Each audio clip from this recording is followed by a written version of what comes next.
The Poison Flower Blooms Twice is a DLC Ash of War that you likely picked up, tried out, and then forgot about. But this weapon skill is easily one of the best ones in Elden Ring, and it's all because of a little detail hidden deep inside of the item's description. At first glance, this Ash of War might not seem like anything special. You use it, it catapults you into the air, and after a little bit of delay, crashes you into the ground, dealing impact damage and rot damage in a small area. It costs 14 FP, which is pretty cheap compared to most dashes, and the rot AoE deals 160 rot buildup. To put that into perspective, Margit has 316 resistance, so it would take 2 casts. And if you have made it far enough into the DLC, you might also recognize this attack, which I really like. It is by no means bad, but it gets overshadowed by most of the other DLC ashes. Until you read the description. What makes this Ash of War special is that it deals a crazy amount of damage when used on an enemy that is already stinky. 70% more to be exact. This opens up a whole new playstyle of being able to proc poison and then detonate it for a large chunk of damage. And in comparison to letting the poison just run out, the detonation deals significantly more damage. It makes one of the worst debuffs in the game actually viable, so get out your poison infusions and start detonating. Bonus points for it counting as a jump, so you can do shit like this. We all hate furnace golems, let's be real. They were cool the first time around, but quickly became a 5 to 6 minute spam-fest slog that I dread at this point. But here's a little trick that absolutely changed my life and solved all of my problems. By throwing a furnace pot into the golem's basket after riposting him, you can finish him off and skip half the fight. You can also stagger him extremely quickly with the right equipment. Wild Strikes and, funnily enough, Spinning Chain both do really well. Impenetrable Thorns is one of the best spells to use for mages, and Pest Threats for Faith Chats. As of making this video, Death's Poker absolutely dunks on them faster than anything else in the game, but I expect it to be patched.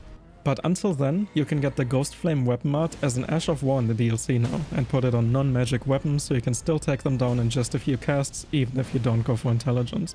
And from extensive testing, the stagger seems to be based on number of hits as well as damage, but not stagger.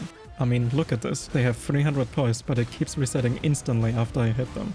Speaking of taking something down quicker, the Ghost Flame Dragons are considered undead, and like shown in my last video, that means they take crazy damage from the Sacred Blade and Last Rite combo. Put it on a thrusting weapon, buff with Last Rite, and the dragon practically melts before you.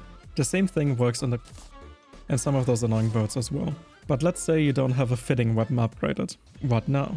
Well, if you follow this path, you can make it to the Ancient Ruins before beating a single boss and secure a spot on his grace. Now all you have to do is walk over to the bridge. Once the Furnace Golem is on his knees, run back to the grace and sit down after the enemies are all dead.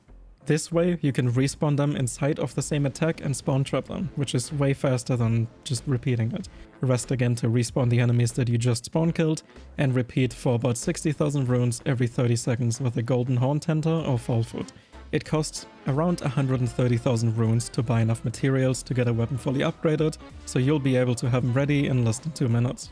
If it's resources you want, I recommend keeping an eye out for these hanging pots. There are 10 in total, and shooting them down drops a bell bearing that focuses on a single type of resource, like mushrooms. And one of those bell bearings allows you to buy as many strings as you want. The reason that is extremely good is because it allows you to consistently craft and use drawstring grease. These items are extremely underutilized, but they're very, very strong. They give you a much stronger version of the elemental buff, only for 10 seconds instead of 60 seconds. But you can use it while running, it has an extremely quick animation, and it's perfect to just use before riposte or while you're waiting for an enemy to finish their attack, especially in the DLC. But you can also use a hefty red lightning pot at this grace for one of the most satisfying sounds ever, or the Beast Claw incantation if you don't want to waste any resources. What if I told you that 22 of the 50 Scam-dutree fragments are pretty much meaningless? 28 fragments is enough to get to 12 blessings, and you can get to it before fighting a single boss. After that, it just isn't worth it anymore. The increase you get in 2 levels from 10 to 12 is larger than the last 8 levels combined. And that's good, because that way exploring is entirely optional. And the first 2 blessing levels are very strong, so you can get straight into the action if you want to. Also, because I couldn't unsee this since my first playthrough, you guys have to suffer as well now. Pork Imp. This is the Pork Imp, and this is the giant Pork Imp. You can also summon the Pork Imp, and she's millennial. You are welcome. Anyways, let's talk about some of the most useful items you can find in the DLC that you might have not thought were useful when you first saw them. The oil-soaked crystal tier is a weird one. It coats you in oil for 60 seconds and spreads it to nearby enemies. When I say nearby, I mean very nearby. They have to basically be touching you.